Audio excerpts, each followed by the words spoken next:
Bismillahirrahmanirrahim.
Bismillahirrahmanirrahim. Assalamualaikum warahmatullahi wabarakatuh. Alhamdulillah. Bismillah. Assalamualaikum warahmatullahi wabarakatuh. Alhamdulillah wassalatu wassalamu ala Rasulillah wa ala alihi wa ala amma ba'du. Bapak Ibu kaum muslimin wal muslimat, alhamdulillah kita bisa melanjutkan kembali setelah menunaikan sholat Isya berjamaah. Kalau di jadwal tadi sampai jam 22 ya, berarti sekuatnya telinga Bapak Ibu, sekuatnya di saat saya menyampaikan ya.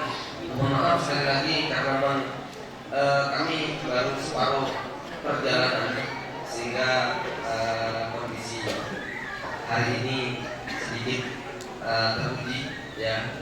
Roadshow yang kami lakukan dari sejak tanggal 14 sampai nanti tanggal 22 Mei ya. Ini baru setengah perbaikan, ada sedikit gangguan, tapi mudah-mudahan tidak menghalangi untuk tersampaikannya kajian kita dengan sempurna. Bapak Ibu jamaah yang dimuliakan Allah, poin pertama tadi yang kita bahas bahwa zaman fitnah atau akhir zaman itu adalah identik dengan kegelapan yang membuat kita sulit untuk bersikap, yang membuat kita tidak ngerti bagaimana berbuat karena semuanya terlihat gelap. Ya, inilah yang kemudian digambarkan oleh para ulama. Ya, sampai ada seorang masyayikh di Saudi yang mengatakan, belum pernah aku menyaksikan fenomena manusia menjual agama yang lebih brutal, lebih parah dari zaman sekarang. Jadi sejak zaman Nabi sebetulnya menjual agama sudah ada. Tapi hari ini cara menjualnya itu gila-gilaan. Benar-benar sudah nggak pakai akhlak dan etika. Ya, kalau mereka berbohong, bohongnya itu benar-benar kebangetan. Bapak Ibu sekalian, penulis novel dan cerita pendek itu kan cerita bohong. Tetapi untuk membuat tulisan semacam itu, sang penulis harus melakukan riset tempat di mana menjadi setting cerita supaya kalau ngarang itu pantas. Tapi fenomena hari ini orang berdusta, berbohong, menjual agama itu dengan cara-cara yang anak SD saja gak bisa terima. Saking ketahuan sekali bagaimana cara mereka berbohong, cara mereka menjual agama, ya akal sehat kita tidak bisa menerima. Maka tepatlah ketika Nabi menyebutkan fitnah yang nanti akan menimpa kepada manusia, kata Nabi, sampai membuat orang yang cerdas, yang alim, yang santun pun kebingungan bagaimana cara menghadapinya. Kemudian yang kedua, Allah, kita tahu bahwa di dunia ini pasti kita memiliki sesuatu yang sangat berharga. Itu yang membuat kita akan rela mengeluarkan waktu, pikiran, tenaga untuk merawat dan menjaga. Ibu-ibu ada gak yang berani jalan-jalan ke mall sama anak balitanya, kemudian ibu belanja, anaknya dilepas di lantai 5 gitu ya? Saya yakin gak mungkin kita berani melakukan. Kenapa? Ini anak sangat berharga. Ada yang berani di mall kemudian geletakin laptopnya, HP-nya, dompetnya, SIM, STNK dan semuanya digeletakin di sembarangan. Gak mungkin orang itu berani melakukan karena dia merasa itu adalah sesuatu yang bernilai dan memiliki harga. Maka Allah Subhanahu wa Ta'ala kemudian menjelaskan bahwa ternyata semua yang disimpan, dijaga, dirawat, dipelihara manusia di akhirat tidak ada nilainya. Yauma la yanfa'u malun wala banun illa man atallaha biqalbin salim. Pada hari di mana istri kita, anak kita, rumah kita, dompet kita, mobil kita, duit kita nggak ada manfaatnya sama sekali, kecuali kalau mereka datang menghadap Allah Subhanahu wa Ta'ala dengan membawa hati yang bertauhid. Salimun minal kufri, salimun minal syirki. Bertauhid, terbebas dari syirik dan terbebas dari kekufuran. Baru kemudian nanti apa yang dia kumpulkan menjadi memiliki nilai. Anak kita akan mendongkrak surga kita, istri kita justru akan mendoakan kita, orang tua kita menjadi penyebab kita juga jadi masuk surga. Begitulah kalau hubungan kita di dunia dibangun di atas landasan keimanan. Karenanya kalau kita boleh simpulkan sesuatu yang paling berharga yang kita minta kepada Allah Subhanahu wa taala untuk selalu kita bersamanya, itu adalah al-iman atau tauhid. Itulah yang kita minta kepada Allah dalam satu hari minimal 17 kali kita berdoa ihdinas siratal mustaqim. Ihdinas siratal mustaqim itu artinya bukan tunjukkan kami jalan yang lurus. Ya. Kalau artinya adalah ihdinas siratal mustaqim, tunjukkan kami jalan yang lurus, Allah langsung menjawab pada ayat berikutnya, dzalikal kitabul la raiba fihi hudal lil muttaqin. Maka kalau kita buka dalam tafsirnya, ihdinas sirat artinya apa? Wafiqna, saddidna ala hadat thariq. Ya Allah, kuatkan kami, teguhkan kami, istiqomahkan kami untuk tetap menjalani, menapaki jalan Islam ini. Maka kalau boleh kita simpulkan, hidup itu yang sederhana adalah waktu lahir kita mengucapkan la ilaha illallah saat usia kita 4 bulan dalam rahim ibu kita. Alastu birabbikum, kemudian kita mengatakan bala syahidna, dan nanti di akhir hayat sebelum meninggal dunia kita bisa mengucapkan la ilaha illallah. Sesederhana itu Pak hidup yang akan kita jalani. Ya, tapi yang tidak sederhana adalah bagaimana proses dari lahir sampai mati. Kok bisa kita berada di atas tauhid? Ya, kenapa? Karena dalam Islam tidak mengenal moralitas modern yang mereka sebut sebagai kontrak sosial. Islam mengenal konsep husnul khotimah dan su'ul khotimah. Dalam moralitas modern dikenal istilah kontrak sosial, di mana seseorang kalau mau kita nilai, jangan hanya dilihat bagian belakangnya, tapi lihat keseluruhan bagian hidupnya. Jadi kalau ada seorang kiai tiap tahun pergi ke tanah suci, tiap bulan umroh, tiap hari sholat ke masjid, dia ngajar di pesantren dan sebagainya, sampai usia 60 tahun, amal dia sangat banyak, menyantuni fakir miskin, yatim, janda dan sebagainya.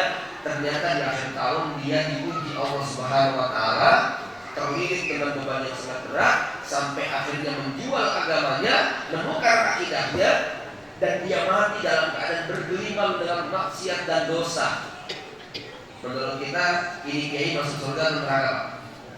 Islam tegas neraka. Mau dia bangun pesantren, mau dia bangun masjid, mau dia itu punya anak yang jadi ustadz dan kiai, tapi kalau dia mati dalam keadaan murtad, maka Islam punya vonis neraka.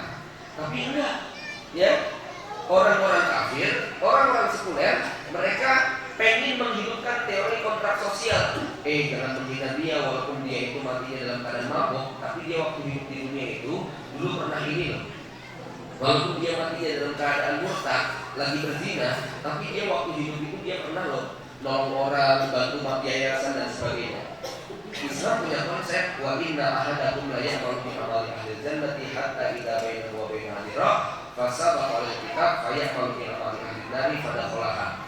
Ada di antara kalian yang beramal dengan amalan penduduk surga, jarak dia dengan surga tinggal sejengkal saja, tapi takdir mendahului dia, lalu dia beramal dengan amalan penduduk neraka, akhirnya dia pun matinya masuk neraka.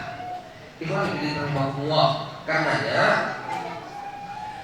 Islam tidak mengenal awal, tidak mengenal pertengahan, tapi yang paling dipentingkan adalah bagian akhirnya. Rasulullah SAW bersabda, innamal a'malu bil khawatim. Amal yang paling menentukan adalah yang paling belakangan. Nah persoalannya kan kita nggak ngerti kapan belakangannya kita. Itulah yang membuat kita minta kepada Allah ihdinas siratal mustaqim, supaya kita dikuatkan untuk menapaki jalan tauhid ini sampai nanti kematian menjemput kita. Bapak Ibu sekalian, ya, kenapa kita minta supaya iman kita dijaga? Dan ini sesuatu yang paling mahal bagi kita. Walaupun hari ini manusia begitu gampang untuk mengobrolnya, ya. Tadi sudah disebutkan al-mutamassik bidinihi, ya, kal qabid al-jamri mereka yang berpegang teguh dengan imannya, berpegang dengan agamanya, seperti para penggenggam bara yang seandainya dilepas apinya akan padam, tapi kalau tetap digenggam maka tangan dia akan melepuh terbakar. Inilah keadaan ahli tauhid di akhir zaman.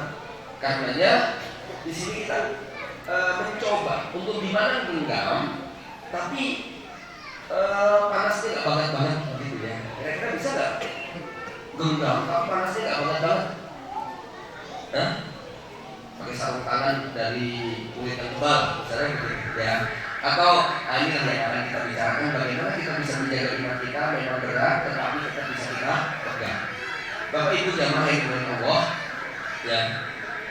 Kemudian ketika kita berdoa ihdinas siratal mustaqim, Allah kemudian menjelaskan definisi siratal mustaqim itu ada pada kalimat berikutnya, ghairil maghdub alaihim waladhdallin, bahwa jalan tauhid, jalan yang lurus, jalan iman itu nggak boleh mengikuti orang Yahudi, nggak boleh ikut-ikutan orang Nasrani. Jadi poin yang pertama adalah hati-hati kepada pemikiran Yahudi dan hati-hati kepada pemikiran Nasrani. Tapi tidak cukup kayak begitu, ya. Tidak boleh berhenti. Yang penting nggak Yahudi, nggak Nasrani, tetapi tidak menempuh jalan yang benar. Maka pada ayat yang lain kemudian Allah menjelaskan siapa jalan orang yang diberi nikmat. Mereka adalah minan nabiyyin wasiddiqin wasyuhada wassolihin. Bahwa yang tiap hari kita mintakan kepada Allah supaya kita dikuatkan di atas jalan yang lurus, itu jalannya siapa? Yaitu jalannya para nabi dan rasul, jalan hidupnya para syuhada, jalan hidupnya orang-orang soleh, orang-orang siddiqin dan orang-orang soleh. Nah, kita akan mencoba untuk mengurai seperti apa jalan hidup mereka supaya kemudian kita bisa menapaki jalan kehidupan tersebut. Jalan itu dalam kehidupan kita, keluarga kita, lingkungan masyarakat kita. Ya, terkhusus adalah pada kehidupan pribadi kita. Ya, Ibu Bapak sekalian, ada 5 poin yang ini menjadi ringkasan siratal mustaqim, jalan lurus, jalan tauhid di akhir zaman yang harus menjadi program hidup kita. Kalau seorang mukmin kemudian meninggalkan 5 jalan ini, dia ada potensi untuk terjerumus kepada Yahudi, dia ada potensi untuk masuk dalam barisan Nasrani, atau setidaknya dia menjadi orang yang bingung dan tetap tidak mengetahui tujuan akhir yang sesungguhnya dari kehidupan dia. Ya, jamaah yang dimuliakan Allah, maka mendidik generasi tauhid di akhir zaman tidak selalu identik membayangkan tentang huru hara kiamat dan semisalnya. Saya akan lebih banyak berbicara tentang bagaimana realita yang hari ini kita hadapi ini betul-betul kita isi sebagaimana Allah dan Rasulnya memerintahkan. Jamaah yang dimuliakan Allah, jadi ketika 17 kali minimal kita membaca ihdinas siratal mustaqim, ada 5 yang harus kita minta kepada Allah dan itu harus terjadi pada kehidupan kita. Yang pertama, jalan hidup para nabi, rasul, syuhada, siddiqin, sholihin itu adalah thoriqul ilm, jalan hidup ilmu.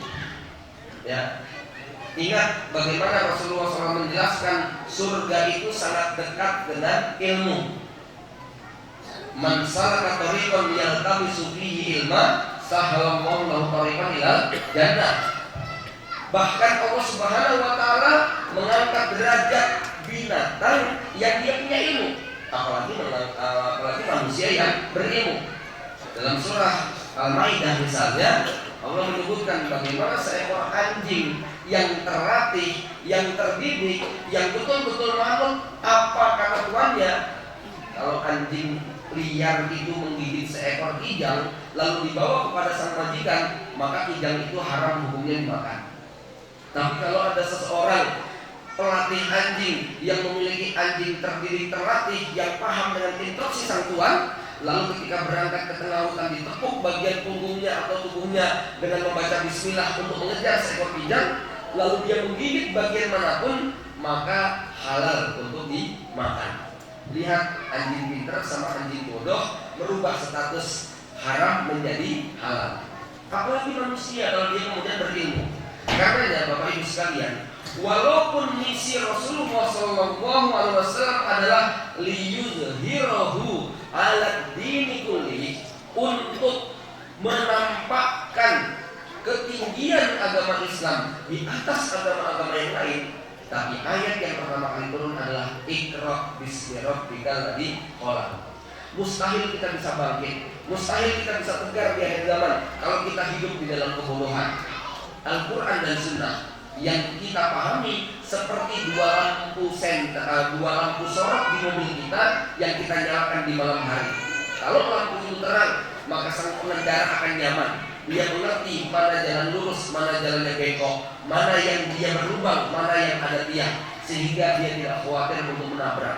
Tetapi hidup di dunia tidak memiliki pemahaman Quran dan Sunnah, seperti orang naik mobil di malam hari yang lampu sorotnya mati, bahkan sekedar lampu sen kanan dan kiri, betul-betul gelap pekat, pasti dia berpotensi untuk nabrak atau mungkin masuk ke dalam jurang dan semisalnya. Karenanya, ya, program ilmu ini harus menjadi langkah awal untuk memulai kehidupan yang lebih baik. Jamaah yang dimuliakan Allah Subhanahu wa taala, tadi sudah disampaikan di awal mukadimah oleh Ustaz Abdul Latif bahwa masjid ini akan menjadi markas ilmu, tempat di mana ilmu akan disebarkan kepada kaum muslimin supaya mereka menapaki hidup di akhir zaman ini tidak merasa gelisah. Ya, man jahilal asya, ada orang yang bodoh, nggak ngerti terhadap sesuatu, dia cenderung akan kontra, akan musuhi. Hanya orang-orang yang sudah paham yang dia akan bisa menikmati. Ya, jamaah yang dimuliakan Allah, kita melihat kembali bagaimana jalan ilmu ini ditempuh betul-betul oleh para nabi dan rasul. Maka ayatnya berbunyi fa'lam annahu la ilaha illallah. Milikilah ilmu tentang la ilaha illallah. Maka orang yang mati dalam kebodohan, nggak ngerti tentang Islam, para ulama sepakat siapa yang meninggal dunia dia tidak tahu bahwa Tuhannya bernama Allah, itu masuk neraka. Maksudnya dia orang kafir, ya. Dia pasti kafir. Kalau dia meninggal dunia nggak ngerti nama Tuhannya Allah, maka ada ilmu yang minimal harus dipahami, ya, dan ada ilmu-ilmu yang sifatnya itu adalah fardu kifayah. Jamaah yang dimuliakan Allah, karenanya tidak berlebihan kalau seorang penyair mengatakan an-nasu nasani, manusia itu sebetulnya cuma dua saja, al-alimu wal muta'alim, orang yang mengajar dan orang yang belajar. Wa ma siwahuma walaysa bin nasi, selain daripada ulama dan santri, selain daripada pengajar dan pelajar, maka jangan ngaku sebagai manusia. Artinya dalam syair yang lain juga disebutkan laulal ilmu lakana nas kal bahaim, kalau bukan karena ilmu manusia itu sama dengan binatang. Jamaah yang dimuliakan Allah, maka bersyukurlah kalau Allah Subhanahu wa taala memberikan kita nikmat yang sangat besar untuk bisa menimba ilmu agama secara mendalam. Kenapa? Ini standar kebaikan manusia. May yuridillahu bihi khairan yufaqihu fiddin. Kalau Allah menghendaki kebaikan pada seseorang manusia, maka Allah buat dia nomor satu paham agama. Ya.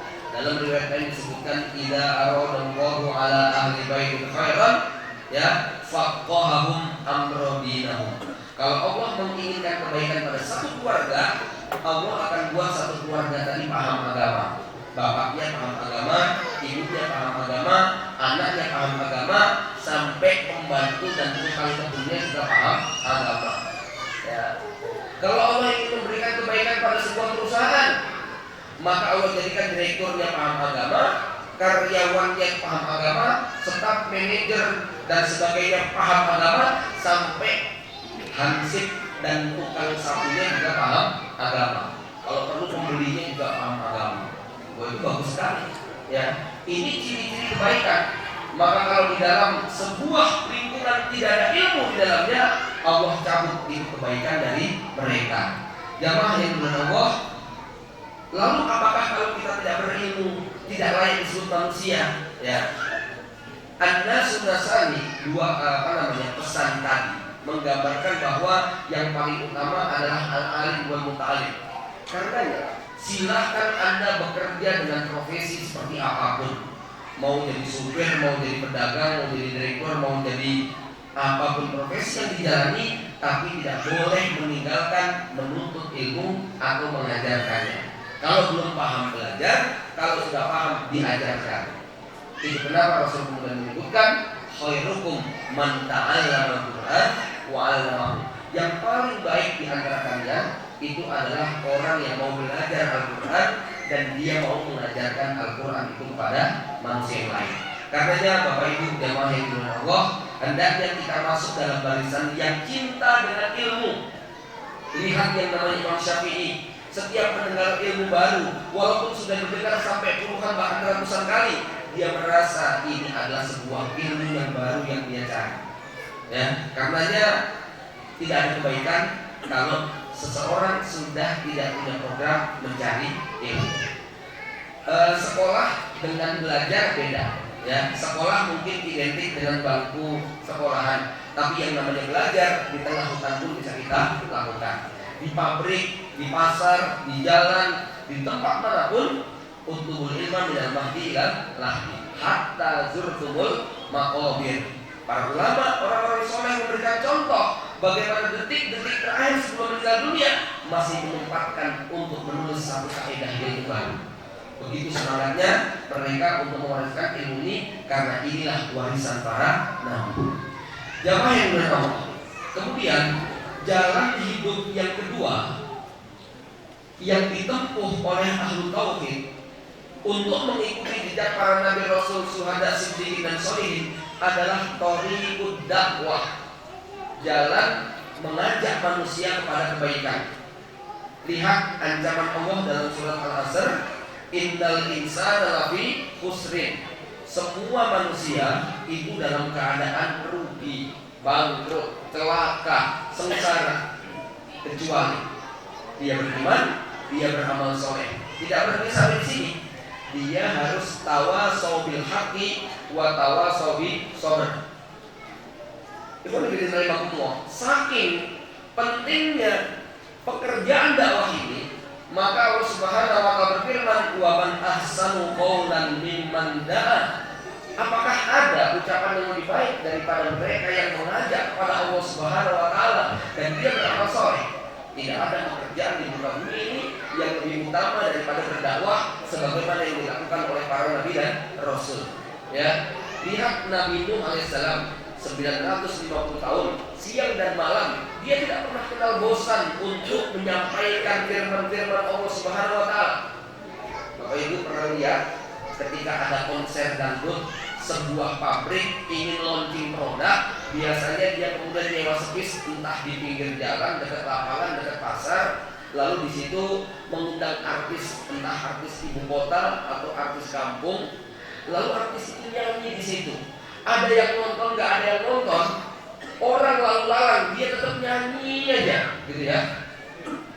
Pernah lihat itu Pak? Ya, biasanya pabrik-pabrik semacam itu. Saya membayangkan kalau para ustaz itu nggak capek, nggak bosan ceramah seperti artis yang manggung, ada yang dengerin, nggak ada yang dengerin, ada yang nonton, nggak ada yang nonton, nyanyi terus, dakwah terus begitu ya. Wah, sangat luar biasa pengaruh dan dampaknya. Ya, karenanya pekerjaan ini harus diambil oleh setiap muslim. Dan perlu diingat, dakwah tidak harus dengan bimbingan, tidak harus dengan ceramah di podium, tidak harus dengan bikin seminar, tidak harus dengan menulis buku dan semisalnya. Umar bin Khattab mengajak kita untuk berdakwah dengan diam, yaitu dengan kekuatan akhlak yang kita miliki. Pernah dengar kisah seorang pemuda mahasiswa yang bisa mengislamkan seorang tukang laundry hanya gara-gara urusan celana dalam. Ya, itu terjadi di Eropa. Orang-orang Eropa yang Kristen itu adalah hal yang lazim dan biasa. Kalau habis kencing itu kemudian celananya kecipratan, karena bagi mereka cebok itu gak wajib, ya.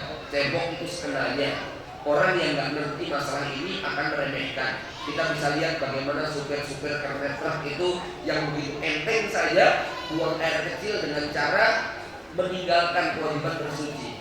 Nah, ini menjadi kebiasaan masyarakat Eropa, sehingga tukang laundrynya biasa kalau mencuci celana milik mahasiswa pasti bawa ke sini semuanya. Gak kaget gitu Pak ya. Sampai akhirnya pemuda muslim ini juga ikut laundry ke tempat dia. Sekali, 2 kali, 3 kali ada yang beda. Ini kok celananya beda sendiri. Ya. Akhirnya kemudian dia bertanya, Mas boleh nanya ada apa Pak? Ya. Kok celana sampean beda sendiri, nggak bau sebagaimana teman-teman yang lain? Apa kata dia? Loh, saya ini seorang muslim. Loh, apa hubungannya muslim sama celana nggak bau? Ya, dalam keyakinan kami, ya, akidah kami mengajarkan bahwa siapa yang dia kencing lalu tidak cebok dengan sempurna, ada potensi untuk terkena siksa dalam kubur. Ya, maka kami sangat berhati-hati menjaga yang masalah satu ini.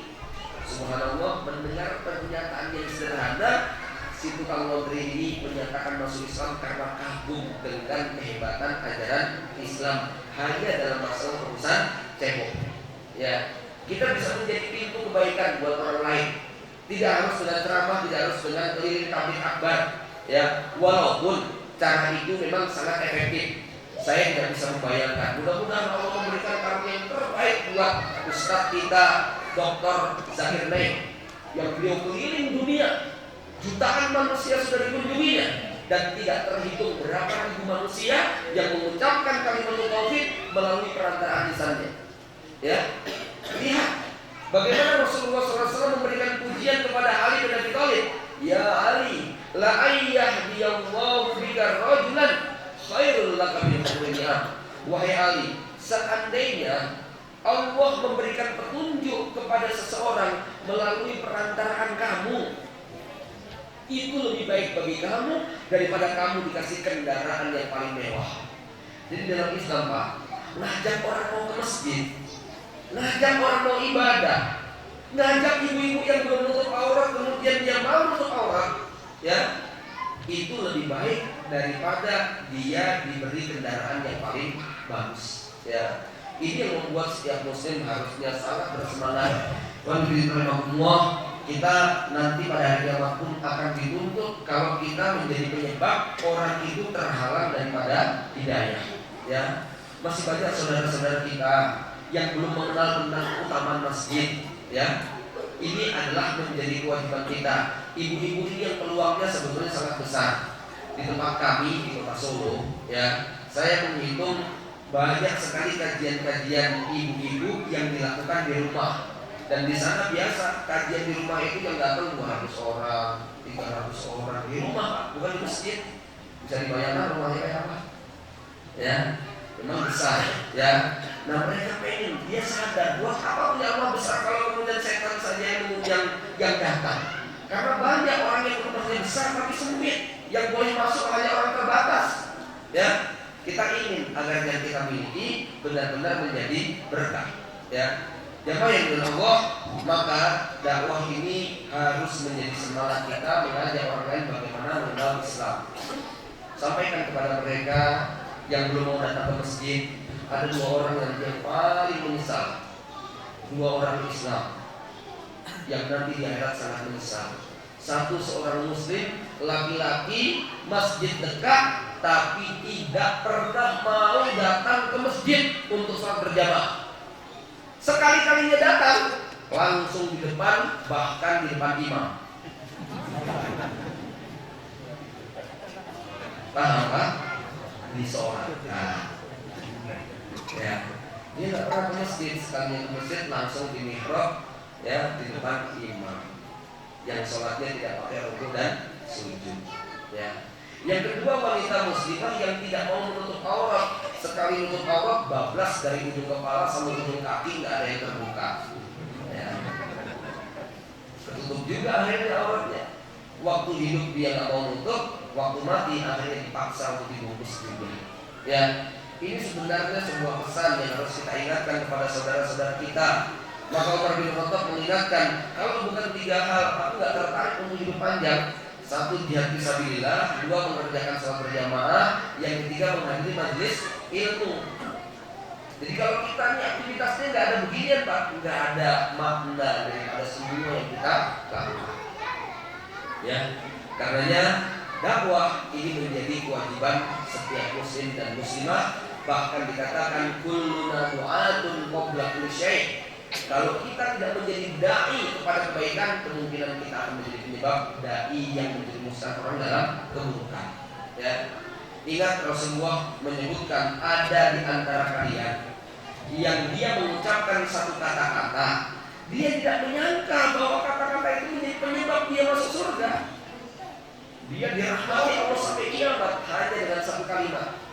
Tapi ada juga di antara kalian yang mengucapkan satu kata-kata, dia tidak menyangka efek dan dampaknya, tapi gara-gara satu kalimat itu dia dikutuk, dilaknat sampai hari kiamat dan masuk ke dalam neraka.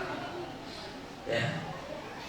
Ada tukang beca atau tukang ojek nanya, Ustaz, Pak, pondok pesantren tadi miskin mana? Oh ini di perapatan, belok kanan, ada pertigaan, belok kiri, ada tanjakan naik. Berangkat itu orang, sekolah di sana dia, lalu kemudian jadi ustaz, jadi kiai, jadi ulama. Itu kira-kira tukang ojeknya dapat pahala.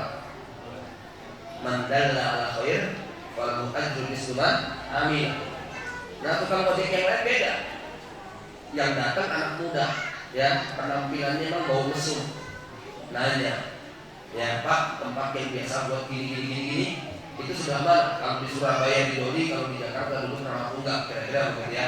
Oh itu pertigaan yang ada anak-anak nongkrong belok kiri. Itu tukang ojeknya dapat nggak? Dapat itu. Tadi pagi saya naik Grab, ya Grab Air, cerita itu. Nama supirnya Muhammad Soleh, bagus banget ya.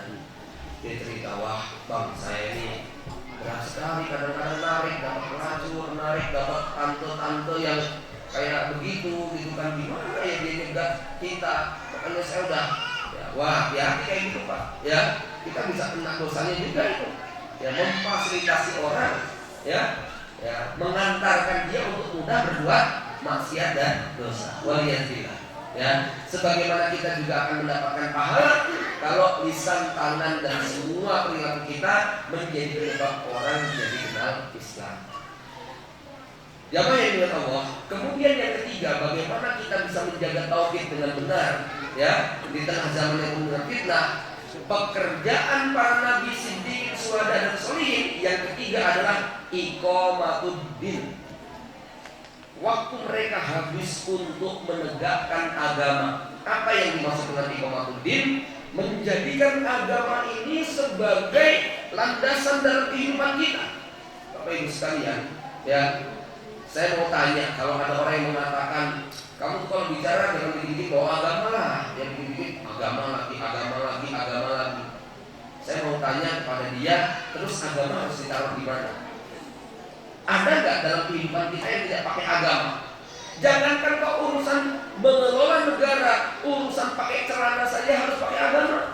Coba kalau pakai celana nggak pakai agama jadinya gimana Pak? Ya, celana bolong depan belakang pun dipakai, begitu kan?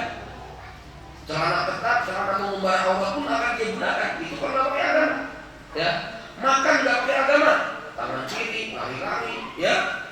Yang dimakan pun najis dan semisalnya. Ini kalau orang tidak pakai agama. Cari uang tidak pakai agama, halal haram, riba, zalim, semua diterjang. Dia nggak peduli.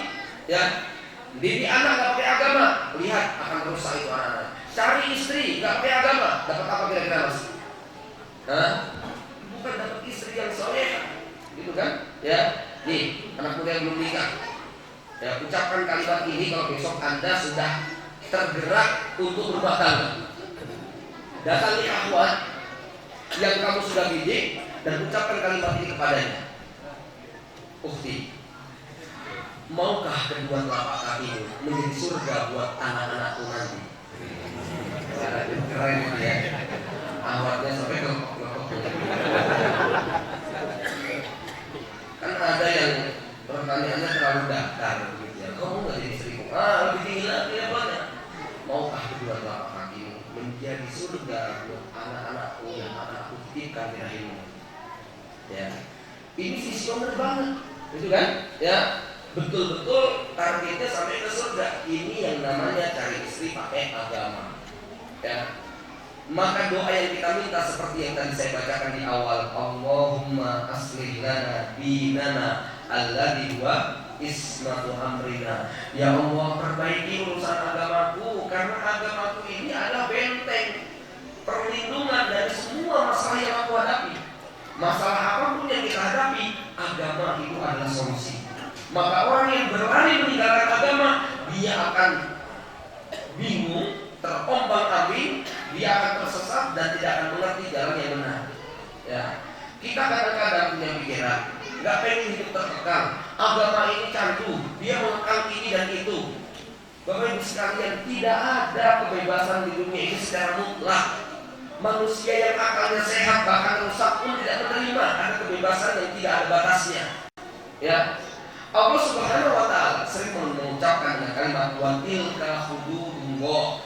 Demikianlah batasan-batasan dari Allah. Tujuannya supaya kita tidak melanggar batasan tadi. Batasan itu dibuat oleh Allah Subhanahu Wa Taala untuk keselamatan kita. Kira-kira enak gak Pak? Di jalan tol Jakarta sampai Brebes itu jalan tolnya nggak ada marka, nggak ada trotoar, nggak ada garisnya, ya. Kemudian tidak ada batasan antara satu wilayah dengan wilayah yang lainnya, tidak ada pintu gerbangnya, ya. Bahkan nggak ketahuan mana pinggirnya, mana tengahnya. Kira-kira enak nggak? Bingung kita itu, ya. Takut kita ketabrak dari depan, takut kita disenggol dari belakang. Semua itu ada batasannya sampai kecepatannya dibatasi sekian sampai sekian. Tujuan batasan itu untuk keselamatan. Maka kalau ada orang yang hidupnya tidak ingin dibatasi, bahkan orang kafir barat yang di Eropa bikin najis Islam, ya, pulau telanjang, di mana mereka bebas untuk telanjang di sana berbuat apa saja. Toh ternyata di pulau itu ada aturannya. Apa aturannya, Pak? Nggak boleh pakai baju.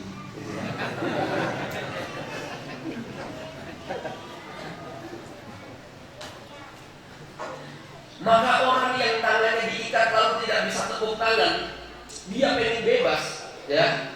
Seperti kebebasan tangan yang diikat. Itu orang-orang yang tidak ingin diikat dengan syariat Islam, lalu dia keluar dan dia mengikat dengan aturan-aturan jahiliyah, itu seperti yang tangannya terikat nggak bisa tepuk tangan, tapi ikatannya dipindah ke lehernya, ya. Nggak tepuk tangan itu nggak berarti, Pak. Tapi kalau kemudian ikatan itu dipindah ke leher kita, itu bunuh diri namanya, ya. Maka tidak mau diikat dengan Islam, ini adalah kematian. Jamaah yang dengan Allah, inilah jalan hidup yang ditempuh oleh para nabi dan rasul, siddiqin, syuhada dan sholihin, bahwa hidup mereka untuk menegakkan agama dalam diri pribadi, keluarga dan lingkungan masyarakatnya. Saya mau tanya sama Bapak Ibu sekalian, ada nggak Pak ya para nabi dan rasul yang aktivitas hidup mereka itu jam 7 pagi berangkat ke kantor, ya. Kemudian nanti pada asar jam 4 pulang, ya. Kemudian macet di jalan, habis itu sampai rumah nonton TV bareng-bareng sama anak istri. Nanti kalau malam mingguan, weekend, tanggal 1 gajian, dan itu dia lakukan dari sejak remaja sampai menutup usia, nunggu pensiun tiba. Ada nggak nabi dan rasul yang aktivitasnya kayak begitu, Pak? Hah? Terus gimana? Kan emang nggak boleh kayak begitu? Bukan nggak boleh. Kalau kita kemudian minta kepada Allah ihdinas siratal mustaqim, kita lihat bagaimana orang-orang yang meniti jalan ini. Apakah waktu mereka habis hanya untuk urusan cari duit, menjaga perut, memberikan kenikmatan kepada anak istri? Ternyata tidak. Ya, kenapa? Mereka sadar yang namanya nilai dunia di mata Allah Subhanahu Wa Taala. Maka Rasulullah bersabda, "Ad-dunya mal'unah." Dunia itu dilaknat. Mal'unatun ma fiha. Semua isinya juga dikutuk Allah Subhanahu Wa Taala. Illa zikrullah, kecuali kalau di situ ada zikrullah wa ma walah.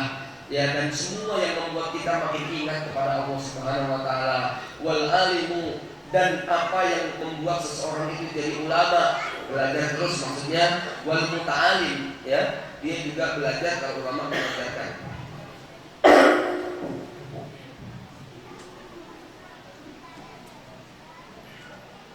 Jamaah yang dimuliakan Allah, maka apa yang bisa kita lakukan untuk iqamatul din? supaya kita tidak termasuk kelompok yang habis waktu kita hanya untuk cari duit, cari makan, cari kontrakan, bangun rumah, selesai. Dan nanti kita meninggal gak punya bekal istimewa menghadap Allah Subhanahu Wa Taala. Yang pertama, yang harus kita lakukan adalah bergabunglah dalam jamaah Mimbaril Muslimin. Bergabung dalam kelompok-kelompok kaum muslimin. Kita tahu di dunia ini ada banyak sekali jamaah-jamaah yang ada. Kenapa kita harus bergabung dengan jamaah? Karena banyak sekali perintah Allah di dalam Al-Quran yang tidak bisa kita laksanakan kecuali dengan cara berjamaah. Ya, yang namanya sholat itu afdolnya berjamaah. Ya, standarisasi menentukan Idul Fitri, Idul Adha itu bagaimana suara kaum muslimin. Ya, berjihad fisabilillah harus berjamaah, melaksanakan ibadah haji umroh harus berjamaah. Semua yang kita lakukan sendirian itu tidak enak rasanya. Ya, bangun rumah sendirian gak enak. Ya, bangun rumah tangga sendirian jadi aneh nih. Ini mazhab apa ini? Nikah dengan patung, menikah dengan orang Jepang kayak begitu dong. Akhirnya dia lebih mencintai patung buatannya sendiri. Dia menikah dengan boneka yang dia buat sendiri. Ini orang yang akalnya sudah rusak. Ya, kalau di Jawa ada yang menikah dengan peri, ya, dengan jin, karena dia sudah lama berinteraksi dengan makhluk itu. Dan di usia ke-60 sekian dia kemudian resmi meminang peri tadi yang jagain pohon angker tersebut. Ini orang-orang yang dia tidak sadar ya realitas sosial. Karenanya Bapak Ibu sekalian, jangankan untuk urusan yang besar, secangkir air putih yang sampai di meja saya ini nggak mungkin saya lakukan sendirian. Prosesnya cukup panjang, ya. Apalagi kita pengen mendapatkan yang lain-lainnya. Maka ancaman kerugian innal insana lafi khusrin di situ bukan sekedar beriman, tapi kalimatnya illal ladzina amanu, kecuali yang beriman bareng-bareng, wa amilus sholihat, beramalnya bareng-bareng, tawassaw bil haq bareng-bareng, bukan dilakukan sendirian. Enggak mungkin kita akan melakukan itu sendirian. Karena jamaah ini Allah, kita mungkin bingung. Kamu saya mau masuk kemana tak? Saya takut nanti terjebak dalam aliran sesat. Ya, baiklah. Ya, tapi prinsipnya harus dipegang dulu bahwa mustahil kita bisa hidup aman tanpa berjamaah. Sebab kaum muslimin digambarkan oleh Rasulullah Sallallahu Alaihi Wasallam itu seperti para penumpang kapal yang menyeberangi lautan, lalu ada yang di atas dan ada yang di bawah. Penumpang yang di bawah butuh air, lalu dia berpikir praktis, daripada repot-repot naik ke lantai 2, mendingan ngelubangin lantai pertama, kan gampang ngambil airnya. Kata Nabi, kalau penumpang di lantai 2 tidak menegur penumpang yang di lantai pertama, maka yang tenggelam bukan penumpang yang di bawah saja, tapi seluruh penumpang kapal tersebut pasti akan tenggelam. Karenanya amar ma'ruf nahi munkar nggak mungkin bisa kita laksanakan kalau kita ini tidak berjamaah. Ibu bapak sekalian, di sini jamaah yang sudah hadir rutin sholat 5 waktu ke masjid, suatu ketika dia nggak datang, padahal selama 4 tahun nggak pernah dia absen. Suatu hari dia nggak ke masjid. Kira-kira kita tergerak nggak untuk nengok? Antum kenapa tadi nggak datang? Kan begitu Pak? Tapi bayangkan orang-orang yang nggak pernah kenal masjid sama sekali, berani nggak kita tegur mereka? Aduh, mikir-mikir, ya. Mau dakwahin mereka kita mikir-mikir. Kenapa? Kita nggak ada ikatan hati dengan mereka. Tapi lain kalau kita diikat hati kita dalam amal jamaah tadi, maka kita akan dengan ringan hati mengingatkan. Yang diingatkan juga tidak sakit hati. Kenapa? Sadar bahwa ini nasihat terbaik dari kawannya yang niatnya untuk kebaikan. Ya. Bagaimana kalau kita nggak mampu untuk bergabung dalam jamaah? Yang kedua, ya, ikutlah terlibat dalam kegiatan-kegiatan sosial yang dilakukan secara bersama-sama. Jadi ketua takmir masjid, jadi ketua pemuda remaja masjid, ya. Kalau ibu-ibu jadi ibu PKK, tapi jangan cuma mikirin arisannya, harus ada majelis taklimnya, ya. Intinya pilihan yang kedua, terlibatlah kita dalam kegiatan-kegiatan sosial sehingga ada waktu, pikiran, tenaga yang kita keluarkan untuk Islam. Saya yakin Bapak Ibu sekalian, kalau kita ke masjid nggak terlibat dalam kelompok manapun, nggak pernah hadir dalam kegiatan sosial. Ada nggak waktu pikiran tenaga kita yang kita sediakan untuk Islam? Hampir jarang sekali. Tapi lain kalau Anda jadi ketua yayasan, jadi mungkin pesantren, nanti tiap pekan ada rapat, ya. Pagi hari ada rapat bahas masalah santri nakal. Nanti akhir pekan ada membahas masalah bagaimana ini bangunan kita belum jadi. Kalau Anda jadi ketua takmir masjid, mikir besok Ramadan program kita apa ya? Itu orang yang mau terlibat dalam amal jama'i, pasti dia punya kontribusi untuk Islam. Tapi kalau dia tidak mau terlibat, Masya Allah, ya, dia akan terhalang dari banyak amal-amal Islam, ya, karena tidak bisa dikerjakan sendirian. Yang ketiga, Bapak Ibu sekalian, kalau ternyata bergabung dalam jamaah kita nggak bisa karena nggak ngerti harus gabung kemana, ya, atau mau bergabung dalam kegiatan sosial kita juga nggak mampu karena kita nggak punya keahlian, nggak punya keterampilan, kita minder dan semisalnya, tenaga kita mungkin nggak dipakai oleh mereka, ya, hanya masuk dalam barisan penggembira, gitu ya. Maka pilihan yang ketiga harus ada dari waktu, tenaga, harta yang kita punya untuk kebaikan Islam dan kaum muslimin. Sebab ada Pak, orang-orang yang dia egois, mikirkan diri sendiri, tidak terlibat di dalam amal jama'i, nggak tertarik terlibat dalam aktivitas sosial. Itu kalau doa kepada Allah Subhanahu Wa Taala yang diminta apa coba? Ya Allah, ya, jodohkan aku dengan istri yang cantik, ya Allah, ya. Ya Allah, naikkan gajiku ya Allah, ya. Mudah-mudahan bonus bulan ini nambah ya Allah. Mudah-mudahan daganganku laris ya Allah. Doanya doa yang selera rendah, ya. Untuk urusan dunia saja, nggak ada kebaikan akhirat sama sekali yang dia minta. Apalagi kebaikan kaum muslimin. Padahal kita diajarkan, Allahumma a'idil Islam wal muslimin wa adil syirka wal musyrikin. Dalam surat Al-Baqarah kita juga dianjurkan untuk mendoakan kehancuran buat orang kafir. Kita minta kemenangan atas mereka. Wansurna 'alal qaumil kafirin. Lihat doa Nabi Musa alaihissalam, Rabbana tmis 'ala amwalihim washdud 'ala qulubihim fala yu'minu hatta yarawul 'adzabal alim. Ini doa Nabi Musa buat kehancuran Fir'aun dan bala tentaranya, ya.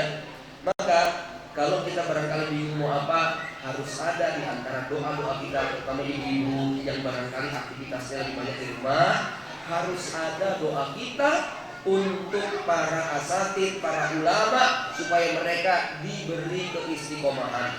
Doakan itu para asatid yang hari ini mereka mendapat ujian cukup berat.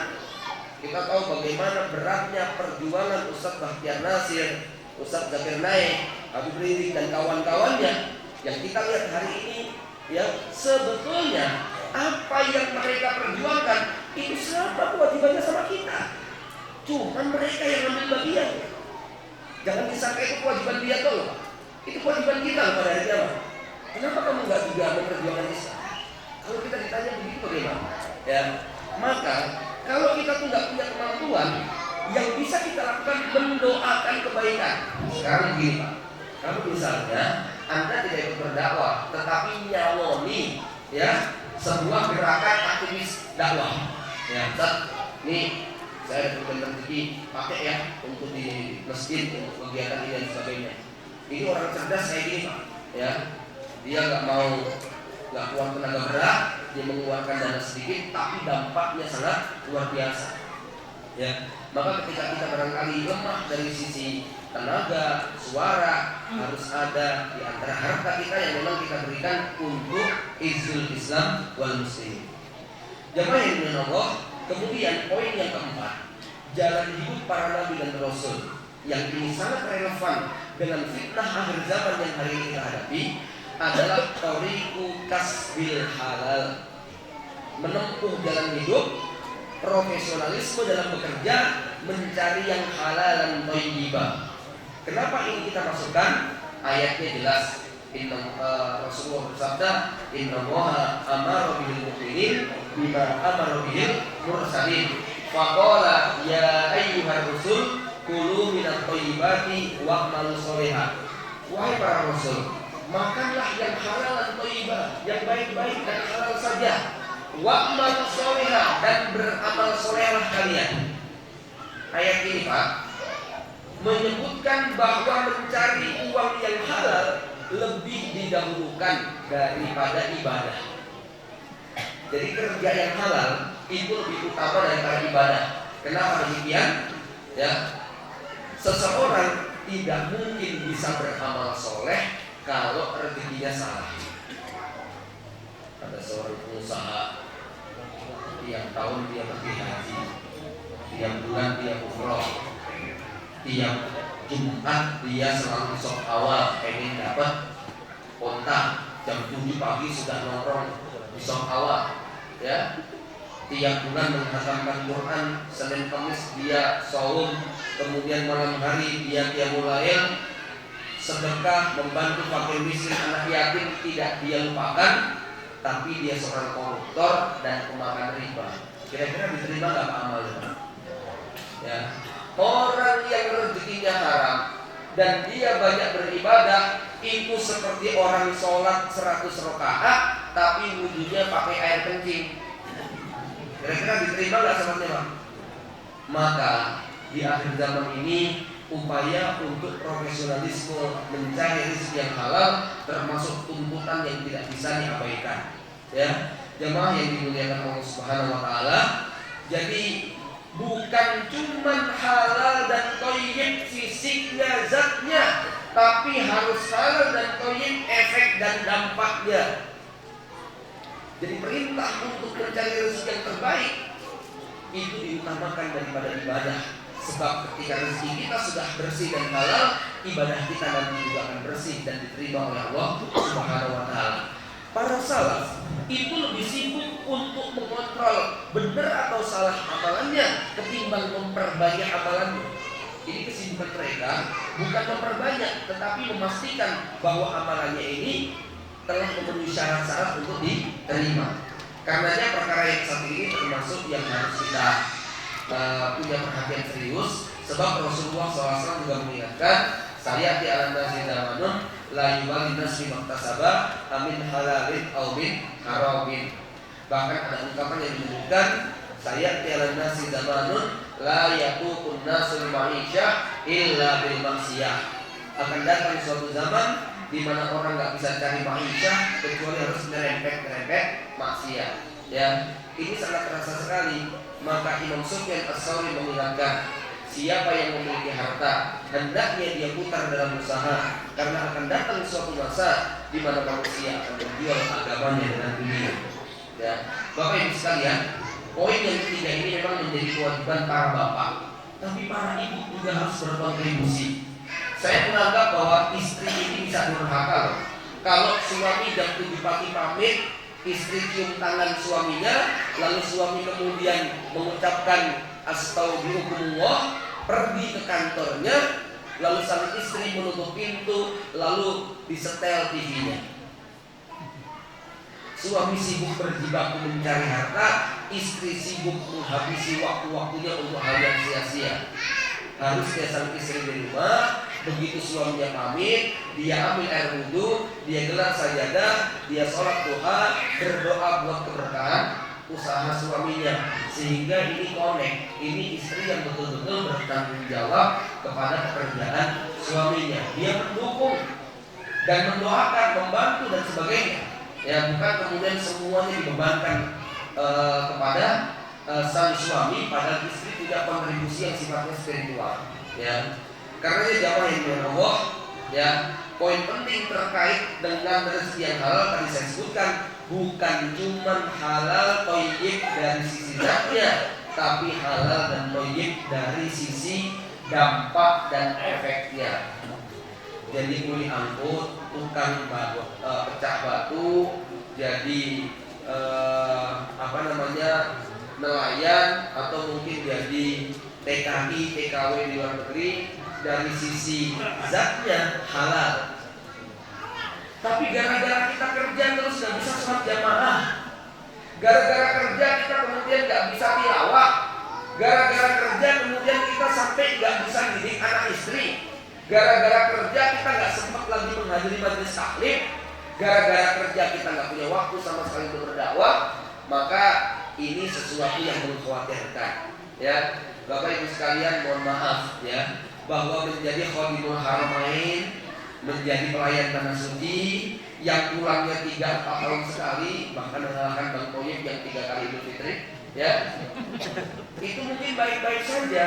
Tetapi istri dan anak tidak hanya butuh kiriman uang kita, dia butuh sentuhan, butuh ucapan, SMS, WA, ataupun telekonferensi lewat WA itu tidak bisa mewakili cinta jiwa kita. Harus terobati dengan sentuhan fisik kita, tidak cukup hanya dengan kata-kata.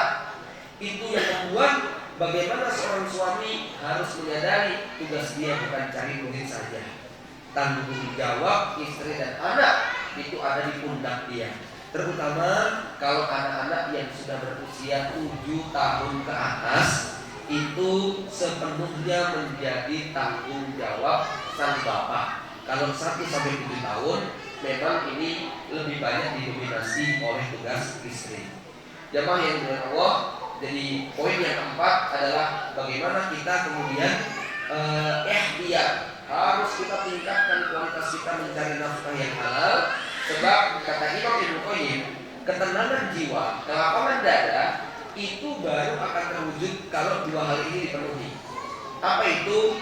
Ya ibadallah, ya, ittaqullah wa ajmilu fit thalab. Hadisnya begitu ya. Bertakwa kepada Allah ini menunjukkan tentang pemahaman agama. Wa ajmilu fit thalab menunjukkan tentang profesionalisme kerja. Kalau seorang mukmin paham agama, dia profesional dalam bekerja, maka dia akan dengan senang sekali ya menerima pemberian Allah Subhanahu wa taala. Tapi kalau kita tidak profesional dalam bekerja, bisanya cuma ngomel dan marah-marah sama pesaing kita. Ya kan? Karena semua kreativitas pesaing kita itu tidak akan membuat kita menjadi lebih baik. Maka ajmilu fit thalab, perbaikilah cara kalian untuk mencari rezeki. Kemudian yang terakhir Bapak Ibu sekalian, jalan hidup yang harus kita titi adalah jalan hidup mereka, yaitu menjadikan keluarga sebagai teladan buat lingkungan dan orang-orang sepeninggal kita. Kita lihat di Al-Quran ada 2 nama Nabi yang setiap hari kita pasti menyebut 2 nama tersebut, bahkan termasuk istri dan anak-anaknya, yaitu Nabi Muhammad SAW dan Nabi Ibrahim alaihissalam. Kita berdoa, Allahumma sholli ala Muhammad wa ala ali Muhammad kama shallaita ala Ibrahim wa ala ali Ibrahim. 2 sosok Nabi inilah yang menjadi teladan kita dalam urusan keluarga, yang salah satu anak cucu dari Nabi Ibrahim juga dikisahkan dalam Al-Quran tentang kehebatan mereka melahirkan generasi yang baik, yaitu Nabi Yakub alaihissalam. Ketika dia mau meninggal dunia, maka dia kumpulkan semua anak-anaknya. Lalu Nabi Yakub berkata, ma ta'buduna min ba'di. Terlepas bahwa 400 tahun kemudian setelah wafatnya Nabi Yusuf alaihissalam, Bani Israel kemudian menjadi bangsa yang membangkang. Tapi setidaknya sebelum Nabi Yakub meninggal dunia, 12 Bani Israel, salah satunya adalah Nabi Yusuf dan Binyamin, itu dikumpulkan semua. Lalu Nabi Yakub bertanya kepada mereka, ma ta'buduna min ba'di. Wahai anak-anakku, nanti kalau bapak sudah tidak ada, kamu akan membahas siapa? Ibadah kamu gimana? Ini pertanyaan ketakutan seorang bapak kalau nanti anaknya berubah saat dia meninggal dunia. Maka lihat apa yang dijawab oleh anak-anak Nabi Yakub. Mereka mengatakan, na'budu ilahaka wa ilaha abaika Ibrahima wa Ismaila wa Ismaila ilaha wahida wa Ismaila wa Yaquba ilaha wahida wa nahnu lahu muslimun. Na'budu ilahaka wa ilaha abaika Ibrahim, Ismail, ya, Ishak, Yakub, ya. Jadi 3 nama kakeknya disebutkan. Ya. Jemaah yang dimuliakan Allah, apa sih bedanya kata-kata na'budullah dengan na'budu ilahaka? Kok anak-anaknya Nabi Yakub tidak mengatakan na'budullah? Kok dia mengucapkan na'budu ilahaka? Ini ada rahasia yang luar biasa, tantangan kepada para bapak, ya. Karena kalimat na'budu ilahaka wa ilaha abaika itu menggambarkan bagaimana Nabi Yakub betul-betul memiliki keteladanan yang luar biasa buat anak-anaknya. Kalau kita terjemahkan bebas begini, Pak. Na'budullah itu tenang, Pak, saya kan nyembah Allah kok, begitu ya. Itu kalau na'budullah. Tapi kalau na'budu ilahaka wa ilaha abaika Ibrahim wa Ismail wa Ishaq, ya, itu adalah kami akan tetap menyembah Tuhan yang engkau sembah, Tuhan yang juga disembah oleh kakekmu Ibrahim, ya, dan anak-anaknya. Jadi kalau bahasa terjemahan bebasnya kira-kira begini: saya akan tetap sholat seperti bapak mengajari saya sholat. Saya akan tetap puasa seperti bapak mengajari saya puasa. Saya akan tetap ngaji, baca Quran, menghatamkan tiap bulan seperti bapak mendoktrinkan kami melakukan demikian. Saya akan bayar zakat saya, infak sedekah saya sebagaimana bapak mengajarkan. Jadi si anak ini betul-betul terinspirasi dengan sosok orang tuanya. Maka bapak yang sukses itu kalau anaknya di sekolah, waktu diajarin sama gurunya, kemudian dia bisa ngomong begini, "Pak Ustadz, kata abiku nggak begitu, yang benar begini." Berarti itu anak lebih percaya sama bapaknya. Tapi kalau kebanyakan kita gimana?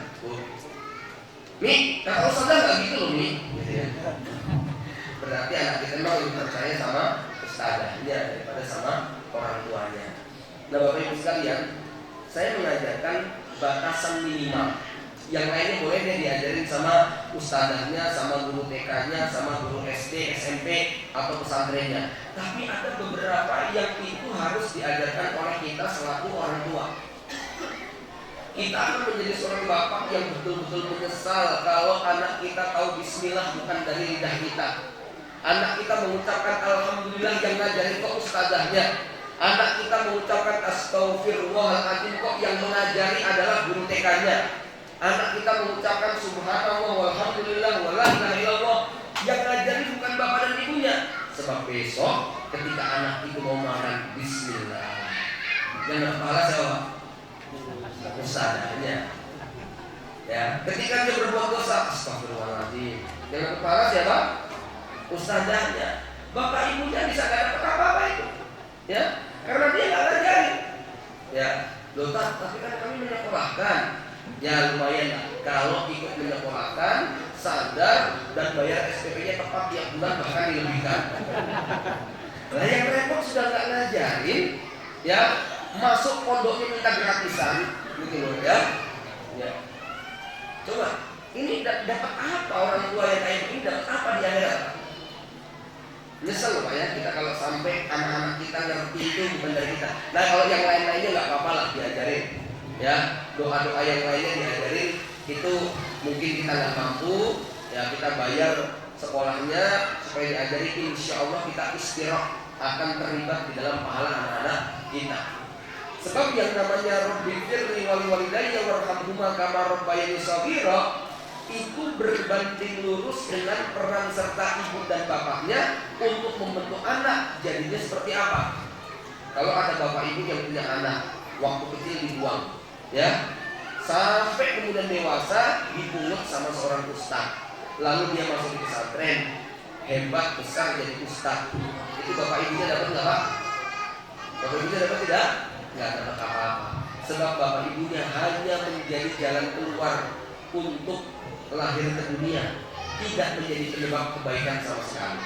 Ya, karenanya satu hadis yang diingatkan, kullu mauludin yuladu ala fitrah fa'abawahu. Ini buat bapak-bapak khususnya. Ya. Dalam hadis itu kita diajari doa Rabbighfirli wali walidayya. Wali walidayya itu artinya apa? Kedua orang tua kami. Kalau kullu mauludin yuladu ala fitrah fa'abawahu, maka kedua bapak dan ibunya lah yang menjadi penyebab anak jadi kayak Yahudi atau Nasrani. Apa sih bedanya wali walidayya dengan abawaya? Ini kalau kita lihat dalam kamus bahasa, wali walidayya artinya kedua orang tua. tetapi yang paling utama adalah sang ibu. Jadi ketika anak berdoa Rabbi firli walidayya, itu yang dapat paling banyak siapa? Ibunya. Tapi kalau ada anak berandal brutal, yang dosa siapa? Bapaknya. Fa'abawahu. Jadi bapaknya kena dosa, ibu nggak kena. Gitu ya. Ya kena tergantung perannya. Tapi yang paling inti siapa? Bapaknya. Maka lihat kalimatnya ya. Anak kita kalau doakan kebaikan yang dapat siapa? Ibunya. Tapi kalau dia brutal, berandal, yang dosa siapa? Bapaknya. Karena bapaknya inilah yang nanti menentukan garis kehidupan mereka. Kalau boleh disimpulkan bahwa tugas terberat kita sebagai orang tua hari ini adalah mewariskan nilai-nilai tauhid keislaman kepada anak-anak kita, sebagaimana dulu bapak ibu kita mampu menjadikan kita kayak begini dengan seperti apapun usaha yang mereka lakukan. Sebab waktu itu tantangan bapak ibu kakek nenek kita tidak sebagaimana tantangan kita hari ini. Ya, bapak ibu kita cuma orang kampung, tapi anaknya bisa jadi dokter, bisa jadi kiai, bisa jadi ustadz di pesantren. Nah kita yang bapaknya sudah ustadz, ibunya ustadzah, anaknya banyak yang jadi berandal juga. Ya, kenapa? Tantangan kita hari ini sangat berat sekali. Karenanya bapak ibu sekalian, ini doa yang harus kita minta kepada Allah Subhanahu Wa Taala, terutama mereka yang sudah mencapai usia 40 tahun. Rabbi auzi'ni an ashkura nikmataka allati an'amta 'alayya wa 'ala walidayya wa an a'mala shalihan wa aslih li fi dzurriyyati inni tubtu ilaika wa inni minal muslimin. Demikian jemaah yang dapat saya sampaikan, mudah-mudahan bermanfaat. Lebih kurang yang saya mohon maaf. Aku qouli hadza wa astaghfirullakum. Assalamualaikum warahmatullahi wabarakatuh. Alhamdulillah, sesi pertama telah selesai. Sesi kedua nanti kita tanya jawab. Dan sebelum sesi tanya jawab, kita minta kepada Ustaz untuk memberikan takhrid infak untuk saudara-saudara kita di Syam.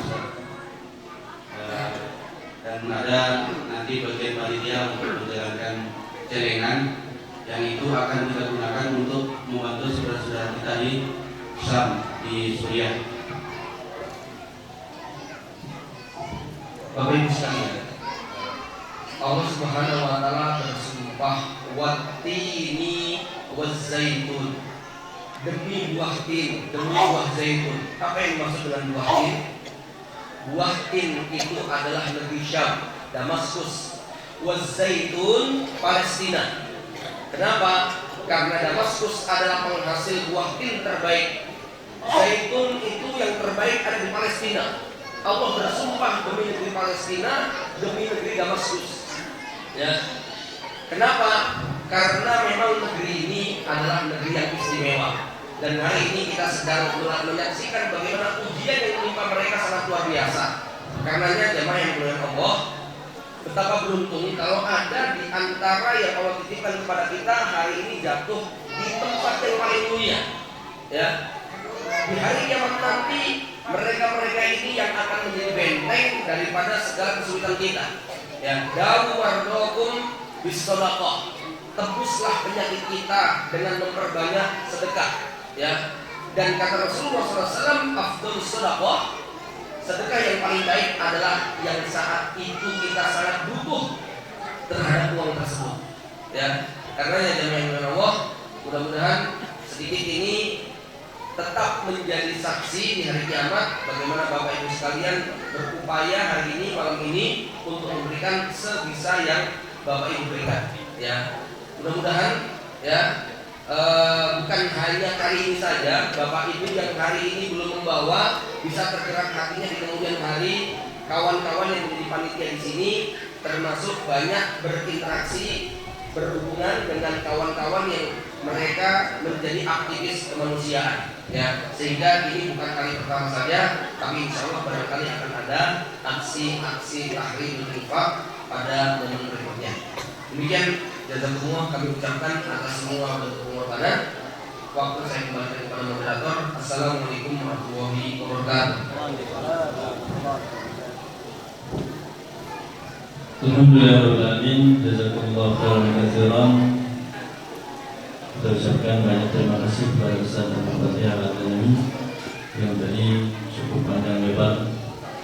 Beliau membahas, mengupas dan memberikan trik-trik ketika kita hidup dalam kondisi di akhir zaman. Mudah-mudahan apa yang telah beliau sampaikan betul-betul kita jadikan sebagai bekal, sehingga kita tidak termasuk orang-orang yang beliau sampaikan di awal, hidup dalam keadaan kegelapan, tidak ada pegangan, tidak tahu arah, kemana harus melangkah, bagaimana harus berbuat, bagaimana harus bertindak. Hadirin rahmat Allah Subhanahu wa taala, kita belum mengakhiri acara karena masih ada satu sesi lagi, yaitu sesi tanya jawab. Insyaallah ya, sebisa mungkin jadwalnya sih rencana beliau sanggup sampai jam 22. Tapi nanti kalau memang jemaah menghendaki banyak pertanyaan, mungkin sedapat mungkin kita jawab pertanyaan. Tapi kalau memang tidak ada, ya kita akan. Bagaimana sebenarnya dalam menentukan hal itu dan bagaimana sikap kita terhadap itu. Kemudian yang kedua Ustaz, tentang Suriah atau Bumi Syam kali ini. Banyak juga di kalangan penuntut ilmu yang menyampaikan bahwa kasus-kasus yang ada di Bumi Syam itu adalah pertama adalah perang saudara. Kemudian yang kedua adalah itulah karena disebabkan menentang kepada pemerintah yang sah, sehingga karena penentangan itulah maka terjadi pertumpahan darah seperti hari ini dan lain sebagainya. Nah, bagaimana juga sikap kita terhadap kondisi Syam hari ini supaya kaum muslimin nyata dan gamblang seperti adanya matahari di siang bolong dalam memahami hal semacam ini. Mungkin demikian saja.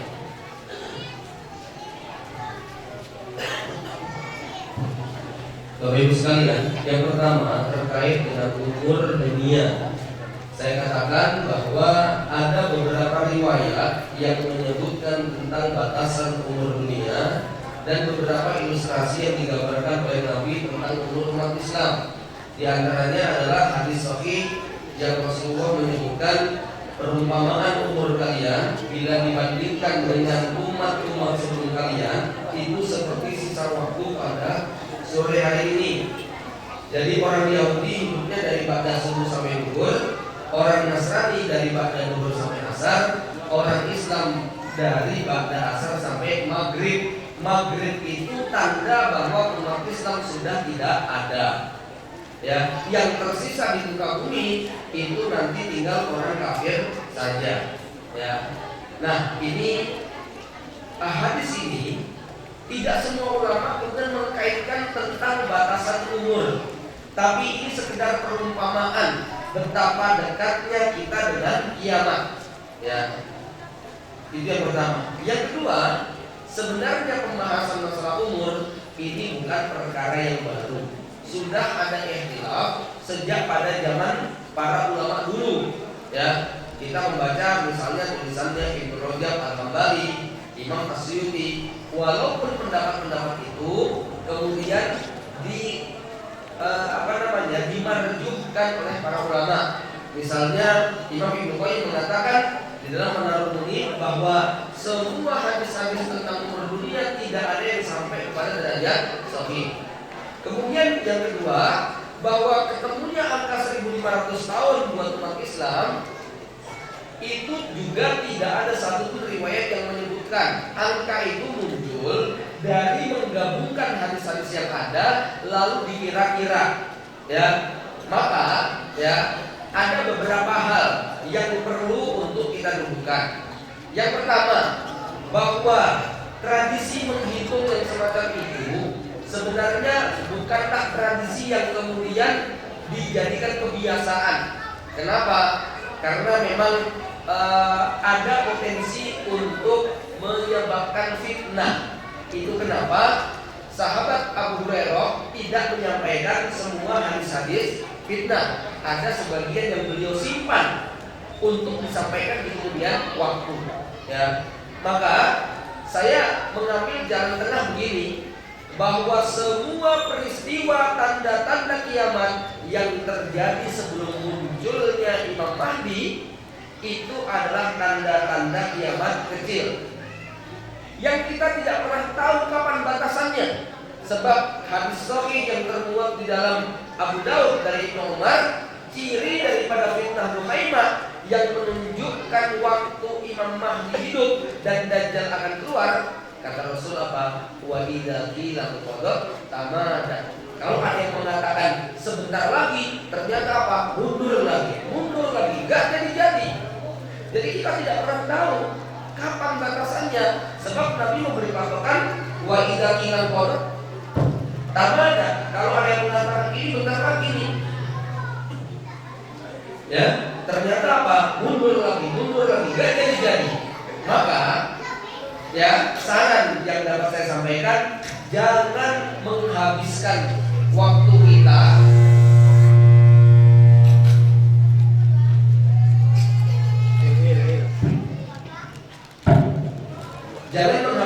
kita untuk kajian-kajian yang barangkali membuat kaum muslimin hanya terpapar dengan ketakutan, kegelisahan, kebingungan tentang bagaimana harus bersikap. Ya, saya lebih setuju dengan apa yang disampaikan Ustaz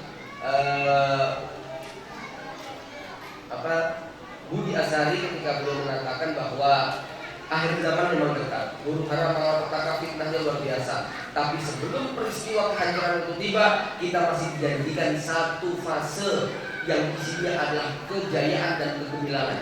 Ya, sementara kejayaan dan kegemilangan itu nggak ada artinya buat mereka yang nggak punya pengalaman persiapan. Masuk mall lah, yang satu bawa duit 10.000, yang satu bawa duit 10 miliar, nasibnya sama nggak itu keluarnya? Beda, yang bawa 10.000 pulang cukup lapar, kan gitu. Yang bawa 10 miliar, dia bisa bawa apa saja di dalam lautan. Ya, jadi logika yang saya bangun begini. Misalnya pemerintah bilang besok nih 2018 ekonomi Indonesia akan naik 200%. Pertanyaan saya, masih ada nggak pengamen sama pengamen di perapatan lampu merah di Jakarta? Masih ada nggak kira-kira? Tetap saja masih ada. Walaupun ekonomi meningkat, yang ngamen, yang bawa kemoceng, yang jualan maksa itu tetap masih ada. Kenapa? Mentalnya demikian. Kenaikan ekonomi tidak membuat mereka berubah keadaan. Sebaliknya, 2018 kata pemerintah adalah ancaman ekonomi kita akan terpuruk sampai titik tinggal 20%. Gaji yang biasanya 5 juta tinggal 1 juta. Pertanyaan saya, apakah dengan terpuruknya ekonomi ini, ya, muncul nggak orang-orang kaya baru yang memanfaatkan keadaan? Bisa muncul nggak? Bisa, ya. Krismon memang itu penderitaan, tapi banyak orang yang kaya mendadak gara-gara Krismon, kan begitu, ya. Kenaikan ekonomi banyak yang kemudian juga bangkrut usahanya, ya. Jadi tidak gara-gara nubuatnya demikian lalu kita akan mendapatkan kenyataan sebagaimana nubuat itu. Semua sangat berbanding lurus dengan apa yang sudah kita siapkan. Ya, contoh lain lagi Bapak Ibu sekalian, Nabi SAW menyebutkan bahwa di akhir zaman jumlah perempuan itu lebih banyak dibandingkan dengan jumlah laki-laki. Bahkan satu laki-laki berbanding 50 perempuan. Tidak gara-gara bunyi hadis yang demikian lalu kemudian para jomblo hilang. Enggak, waktu masih banyak jomblo-jomblo ini, gitu ya, nggak dapat, gitu kan? Ya, walaupun hadisnya berbunyi 1:50, ya. Nah, semua sangat berbanding dengan apa yang menjadi modal dan persiapan kita. Karena poin 5 yang tadi saya sampaikan, menuntut ilmu, berdakwah, iqamatuddin, kemudian profesionalisme dalam bekerja, dan meningkatkan kualitas pendidikan keluarga kita. Ini kalau kita lakukan dengan sangat serius, saat badai fitnah itu menerpa, insya Allah kita yang paling selamat dari serangan. Ya, ketimbang yang cuma sebentar lagi kiamat dan semisal. Ya, karenanya ya jangan sampai keyakinan kita tentang dekatnya kiamat membuat kita jadi kemudian kayak kehilangan akal sehat, ya, kehilangan akal sehat untuk kemudian mengambil pilihan yang terbaik. Saya pernah pulang beberapa waktu yang silam, beberapa tahun yang lalu ke rumah Pak.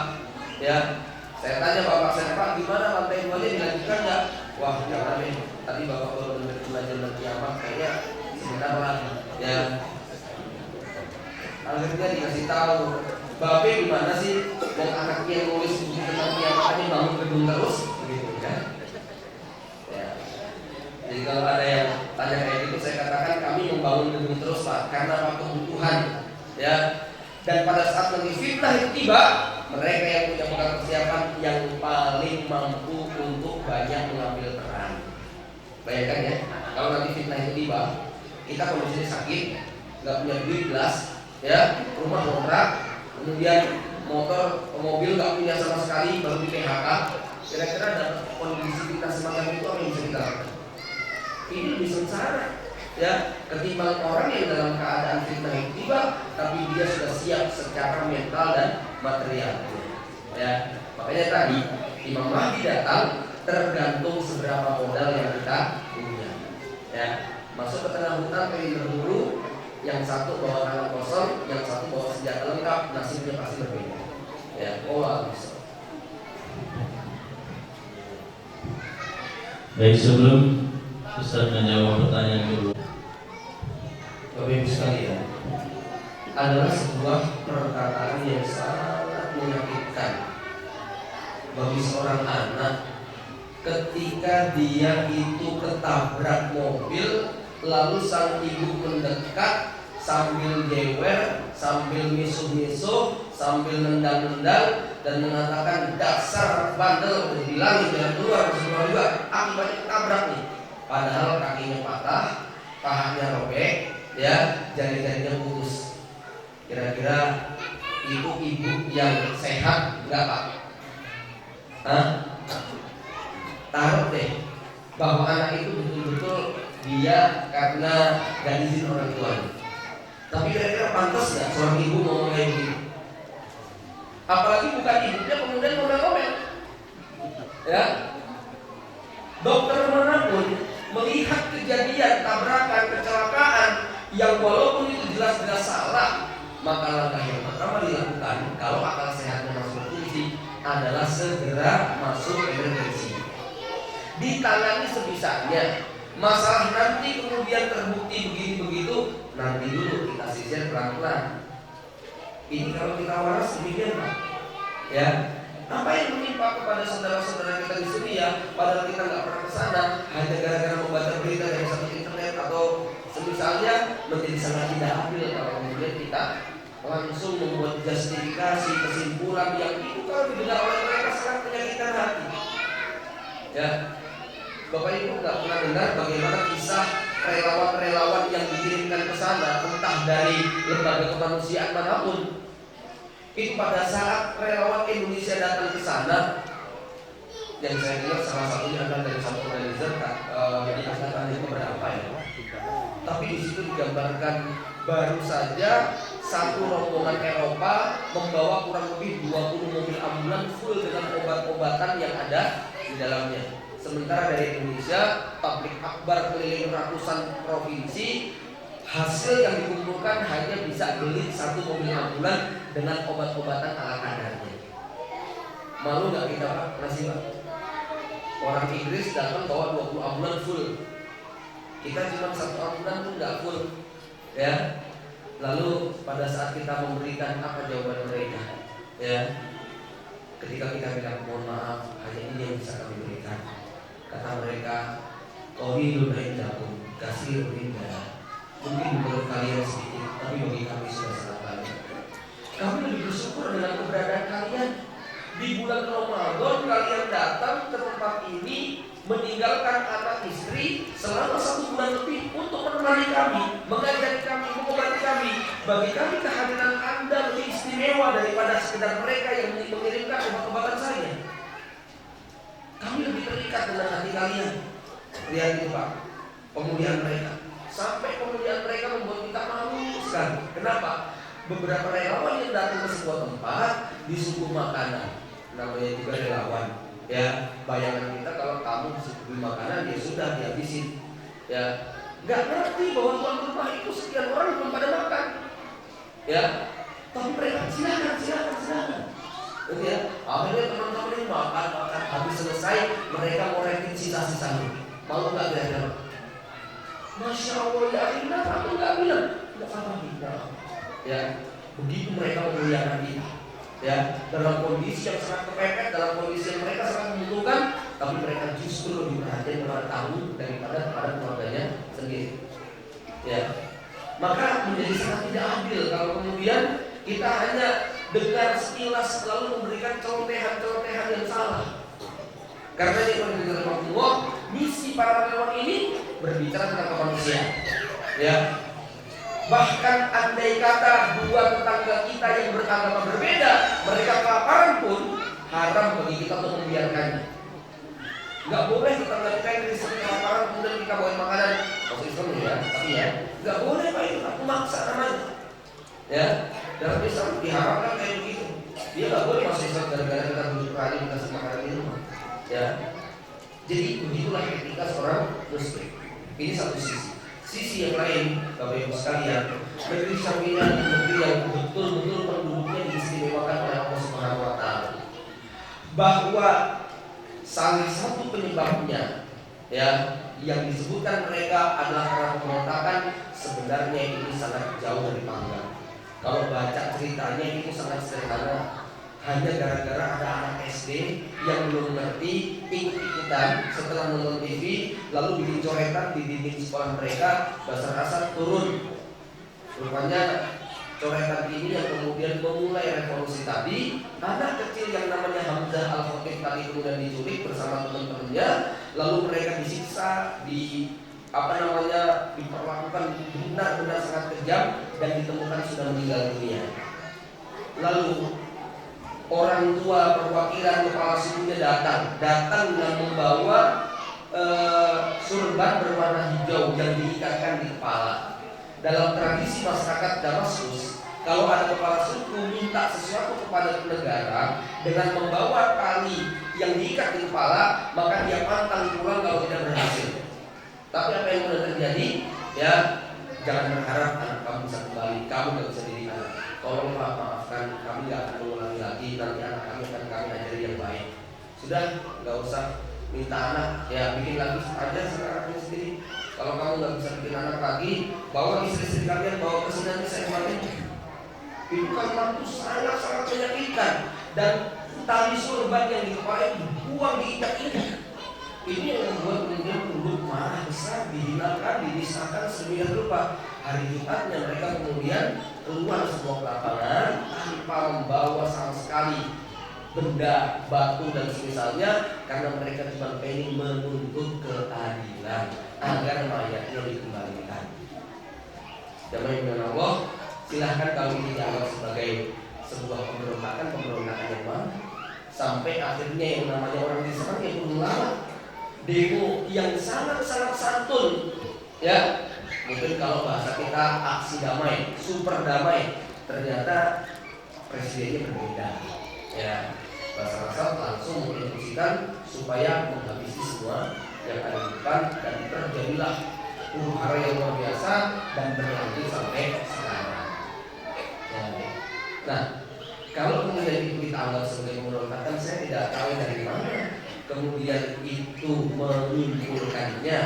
Ya, di sisi yang lain, para ulama sepakat bahwa yang namanya Bashar Assad penganut Syiah Nusairiyah yang oleh Syekhul Islam Ibnu Taimiyah sudah dinyatakan tentang kekufurannya.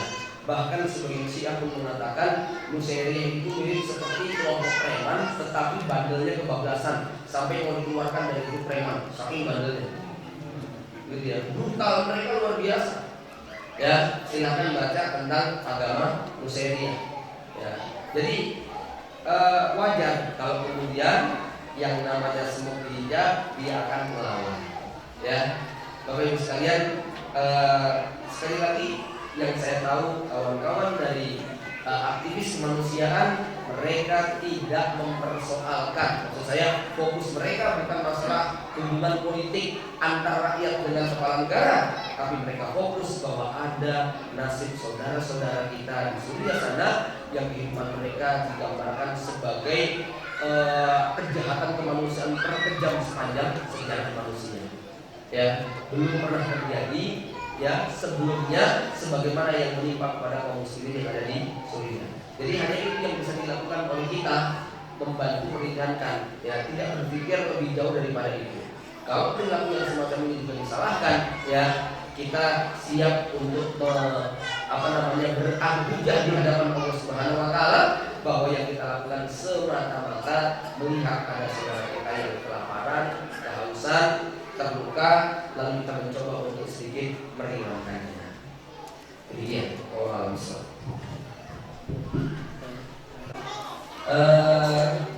akan sangat baik sekali semua jawaban dari pertanyaan Pak Haji ini dijawab dengan aksi.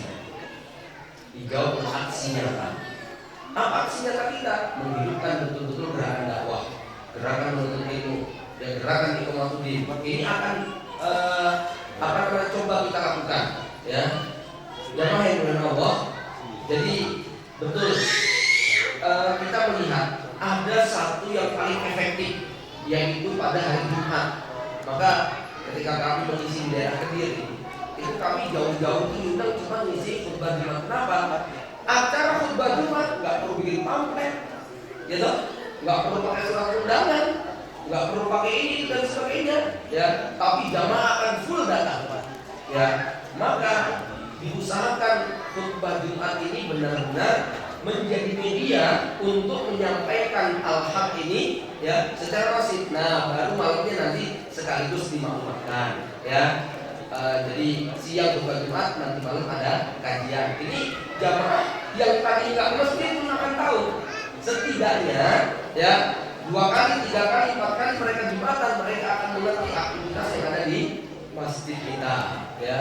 Kemudian bagaimana dakwah ini juga dilakukan tidak secara fardi-fardi saja, tetapi dikoordinasi sebagaimana tadi yang kita gambarkan, bahwa kekuatan itu baru akan muncul ketika disatukan di dalam kehidupan amal jamaah. Pada prinsipnya tidak akan pernah selesai kita mengeluh, tetapi sedikit perubahan yang kita lakukan akan berdampak di masa depan. Saya percaya dengan teori butterfly effect. Tahu Pak yang namanya butterfly effect? Ya, seekor kupu-kupu yang melepaskan sayapnya itu kalau lewat di depan muka saya nggak terasa anginnya, keringetan. Tetapi ternyata 2 miliar kupu-kupu yang melepaskan sayapnya di hutan Brasilia itu bisa menimbulkan gelombang tsunami yang menghancurkan pantai California. Ya, kalau saya misalnya membuang 1 bungkus makanan, itu mungkin nggak berdampak. Tapi kalau ada 2 juta orang yang mengikuti aksi saya, itu full dengan sampah semua. Ya, sebagaimana saya kalau ngambil daun dari halaman itu nggak berdampak. Tapi kalau ada ribuan orang, jutaan orang yang mengikuti aksi itu, pasti akan sangat berdampak. Jadi jangan merasa khawatir kalau hari ini kita belum kelihatan tumbuh. Tapi kalau ini istiqomah kita lakukan, kita akan terkejut bahwa ternyata gelombang itu tidak bisa dihentikan. Ya, semua yang terjadi pada kaum muslimin hari ini tidak bisa dipungkiri adalah buah daripada kesungguhan para asatidz dan ulamanya untuk menghidupkan dakwah ini. Ya, kemudian yang terakhir yang hari ini kita butuhkan adalah para ulama, para asatidz yang mereka punya karakter dan tabiat untuk menyatukan hati umat selama mereka ahlus sunnah wal jamaah. Selama mereka adalah ahlul kiblat, maka ini masuk di dalam ranah dakwah yang harus kita tawari. Hindarkan konflik-konflik kecil yang kalau kita selesaikan nggak pernah ada akhir, ya, karena itu akan menghabiskan energi, waktu, biaya dan tidak ada hasilnya.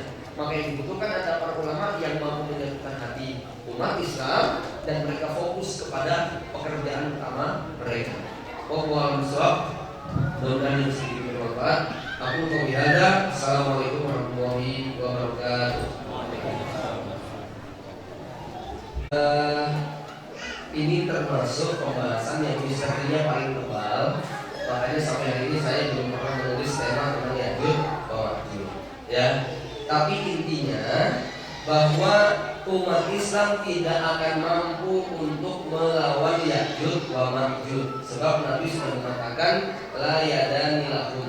Umat Islam seperti buntung kedua tangannya, Maka yang bisa menyelesaikan itu adalah doa Nabi Isa. Maka berbeda dengan membahas fitnah Dajjal, perlu persiapan. Tapi kalau menghadapi Ya'juj wa Ma'juj, persiapan apa Pak? Gak ada yang diajarkan oleh Nabi secara khusus untuk berlindung dari Ya'juj wa Ma'juj. Kenapa? Karena Allah sendiri sudah mengingatkan, suruh naik saja ke puncak bukit Tursina, karena semua umat Islam pasti tidak akan mampu untuk melawannya, saking brutal dan galaknya mereka. Maka batasan minimal ya kita berlindung daripada mereka, karena nggak mungkin kita bisa melakukan perlawanan terhadap mereka. Ya. Nah, ada pun Ya'juj wa Ma'juj yang hari ini bentuk lainnya. Cina itu Ya'juj wa Ma'juj bukan sih satu ras, satu mbah, yaitu dari Yafis, ya mbahnya satu. Jadi Yafis itu punya anak banyak, keturunannya itu jadi Ya'juj wa Ma'juj, jadi bangsa Mongol, bangsa Cina, bangsa Tatar, ya. Kemudian termasuk Dajjal. Makanya kalau Al-Quran menggambarkan Ya'juj wa Ma'juj itu merusak permukaan bumi, cocok banget itu, ya, dengan gambaran mereka yang memang hobinya berbuat kerusakan di muka bumi. Baik, Bapak yang dikasihi Allah Subhanahu wa taala, mudah-mudahan juga kita ditemukan pada kesempatan yang lain, dan insya Allah Masjid Abu Hurairah demikian bermanfaat, mohon maaf misalnya beristighfar kepada Allah Subhanahu wa taala. Dek.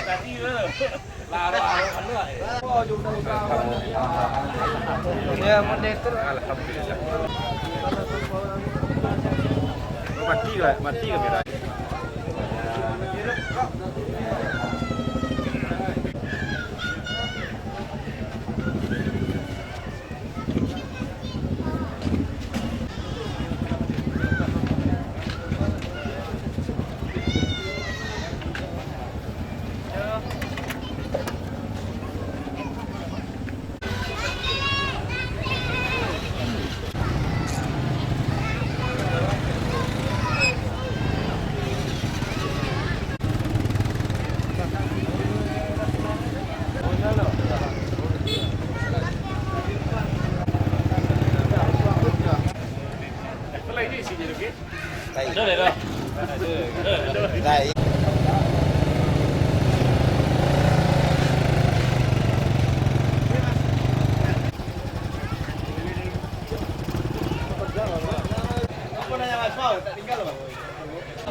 Iya.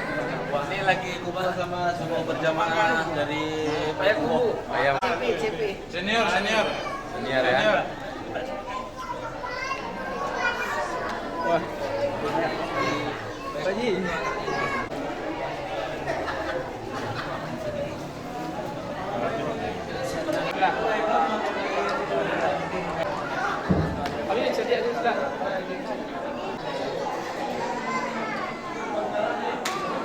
Pada